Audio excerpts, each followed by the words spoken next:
Hello. Yeah. It's good to be home. Yeah.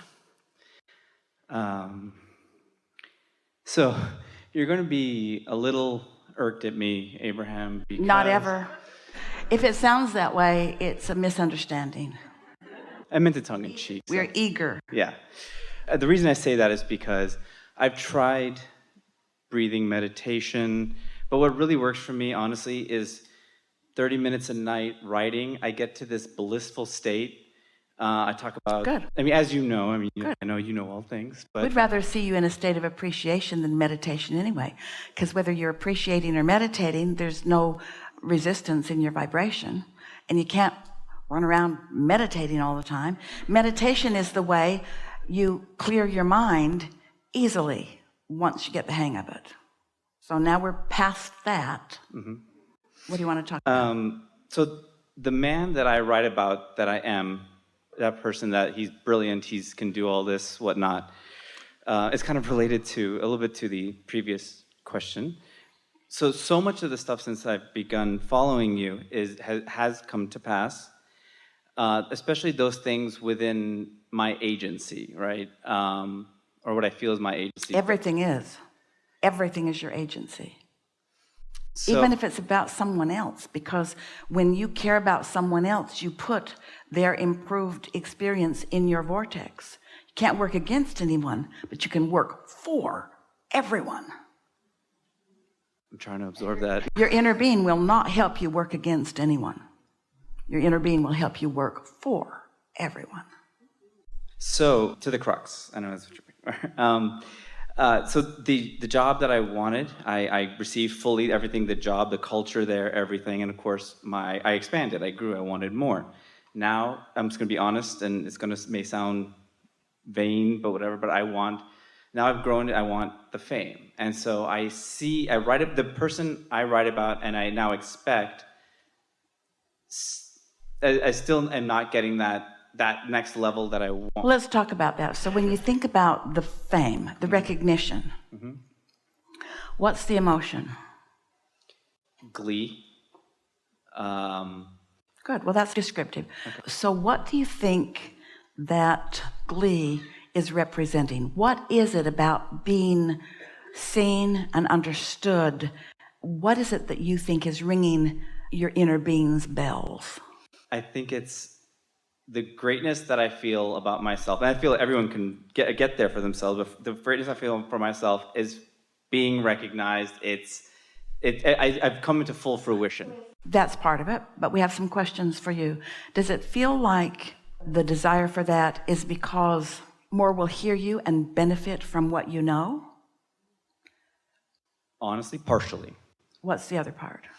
I mean, then it goes down to the very earthly, attention from the opposite sex. It comes from just living that adventure, having that freedom for the adventures I want. Those are all cooperative components that come with that. You want abundance and prosperity, and you want to live easily and freely. In other words, life causes you to want all of those things, and the cooperative components gather them all together. So one is not mutually exclusive of the other.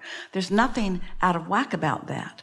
But the reason that we're asking you these questions is because sometimes we're not sensing it here either, but just a little.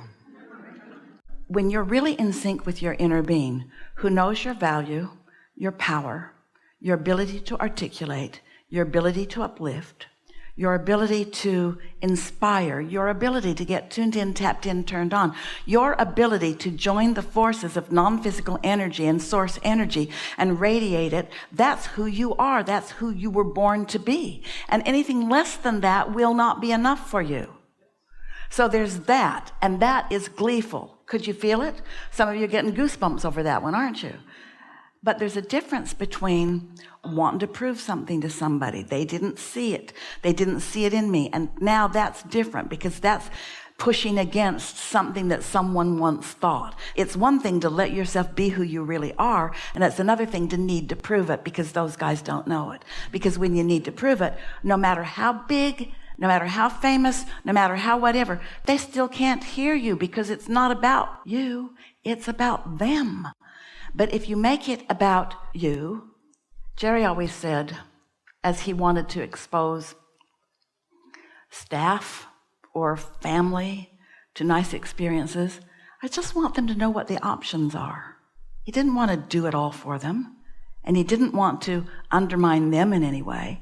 He just wanted them to know what the options are, because a lot of people don't know that they have options. And so you've come to show anyone who will listen that they too have options. Yeah, no one gets left out of options. But sometimes it takes some splaining, Lucy.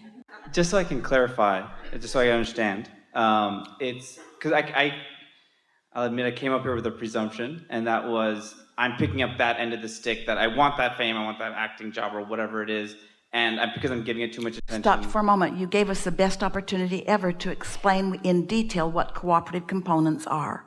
Cooperative components, don't they go together? Doesn't feeling good go together with other ways of feeling good?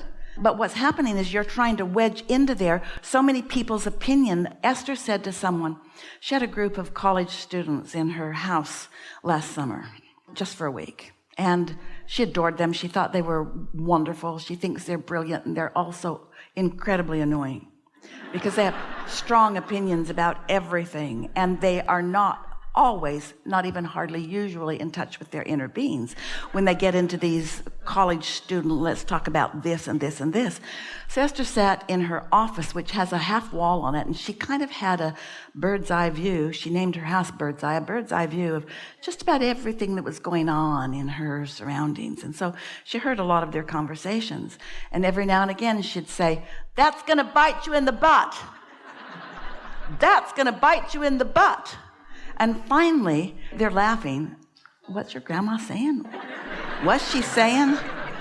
Oh, that's just grandma. Don't pay any attention to grandma. You know, that's just grandma. After a while, they started wanting to know. And so Esther explained, if you are down on people who are prosperous, you can never be. You can't have it both ways. You can't practice this vibration of pushing against them. You cannot like their methods. You can choose differently, but this across the board, just pushing against all people who have abundance with some attitude that they're doing something wrong, the law of attraction doesn't make mistakes. Everybody gets whatever it is that they're offering vibrationally. It's an equal opportunity for abundance or poverty. You get to choose. But these kids are still believing that that needs to be fixed, and that needs to be fixed, and that needs to be fixed, and that needs to be fixed. Esther would say, "It's raining down." And they would say, "It's raining?" No, abundance is raining down all around you. The world is awash in money. The world is awash in money. And they're looking at Esther's house. It was on the ocean. It had lots of bedrooms. Everybody was comfortable. They were in the hot tub every night. Helicopters are flying over just to take pictures of it. In other words, it was a really nice house. And they're living in it for the week and talking smack about people like Esther.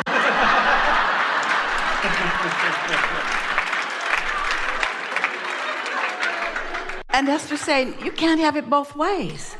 You can't have it both ways. That's what split energy is. I want it, but that'll tear you apart. And so what you're describing is I want it, and I want it, and it's the buts that get you. Yeah. So, sorry, just to clarify, where am I presenting a butt? You actually aren't. Not much. Very little. The reason that we're having this conversation with you is because you came up here feeling guilty about your arrogance. And we are supporting you in what we are calling clarity, not arrogance.